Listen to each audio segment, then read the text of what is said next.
Dans les profondeurs dorées de la savane, là où le vent charrie les parfums d'herbes sèches et de terre chaude, vivait Surukuba, la hyène la plus rusée du territoire. Son rire grinçant résonnait souvent entre les baobabs, et sa réputation de manipulatrice n'était plus à faire. Autrefois, respectée par sa meute, elle avait peu à peu perdu la confiance des siens à cause de ses petites trahisons et de ses mensonges répétés. Mais Surukuba refusait d'accepter cette déchéance. Un matin, alors que les premiers rayons du soleil effleuraient la savane, la hyène conçut un plan audacieux pour reprendre le pouvoir au sein de sa meute. Elle inventa une histoire incroyable. Zozaniba, le mystérieux esprit gardien des collines rouges, lui aurait confié un secret sacré. Selon elle, un immense danger approchait, un prédateur invisible qui ne laisserait vivante que la hyène qui suivrait Surukuba. La meute, surprise et inquiétée, se réunit autour d'elle. Les plus jeunes tremblaient aussi déjà, imaginant des ombres monstrueuses dans les herbes hautes.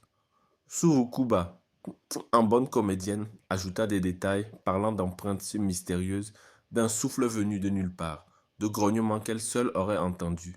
Son mensonge grandissait, se nourrissait de sa propre imagination. Au début, les autres hyènes doutèrent, mais la peur est une force redoutable, et peu à peu, son histoire prit racine dans leur cœur. La ruse devint rumeur, puis la rumeur devint vérité. Surukuba retrouvait enfin l'admiration qu'elle croyait mériter. Mais dans un coin silencieux de la savane vivait Zozaniba, une vieille tortue sage, respectée de tous pour sa connaissance des esprits et des anciens récits. Lorsque la rumeur arriva jusqu'à elle, elle fronça les sourcils. Surukuba prétend parler en mon nom, murmura-t-elle avec gravité. Intriguée et mécontente qu'on utilise son nom pour tromper, Zozaniba décida de traverser la savane pour remettre les choses en ordre. Elle marcha lentement, mais avec détermination, laissant derrière elle une trace régulière dans le sable chaud. Pendant ce temps, Surukuba savourait sa gloire retrouvée. La meute se pressait autour d'elle, pendue à chacun de ses mots. Elle se sentait puissante, enfin respectée. Mais un soir, alors que le ciel se teintait de rouge profond, un grondement étrange résonna dans la savane. Les hyènes sursautèrent.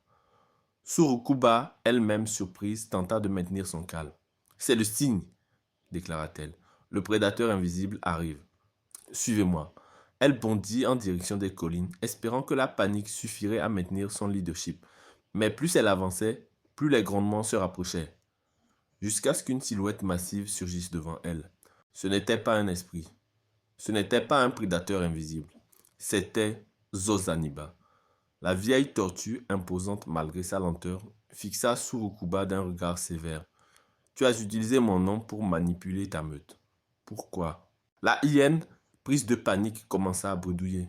Ses mots se mélangeaient, ses mensonges s'effondraient. Mais la meute, elle, observait en silence.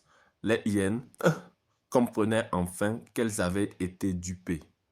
Zozaniba s'approcha et posa lentement une patte sage sur le sol. « Surukuba, dans la savane, un mensonge peut voyager vite, parfois si vite qu'il dépasse celui qui l'a créé. Il devient une vérité dangereuse, qui finit toujours par se retourner contre son auteur. » À cet instant, un véritable danger surgit. Un lion affamé, attiré par le bruit et l'agitation. Les hyènes, paniquées, ne savaient que faire. Pendant un instant suspendu, tout sembla perdu. Mais Zozaniba frappa le sol avec force. « Meute, souvenez-vous de ce que vous êtes. Un groupe uni.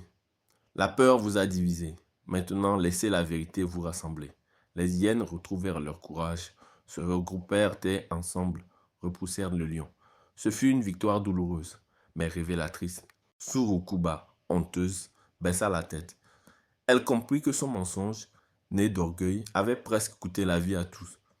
Elle s'approcha de Zozaniba. « Je voulais seulement être respectée. » La tortue répondit doucement. « La vérité attire le respect. Le mensonge attire la peur. Et la peur finit toujours par dévorer son créateur. » Ce soir-là, sous le ciel étoilé, Surukuba fit une promesse. Elle ne mentirait plus jamais pour obtenir du pouvoir. La meute la pardonna, mais jamais elle n'oublia la leçon. Et dans toute la savane, on raconte encore comment le mensonge de Surukuba devint vérité avant de devenir son plus grand maître.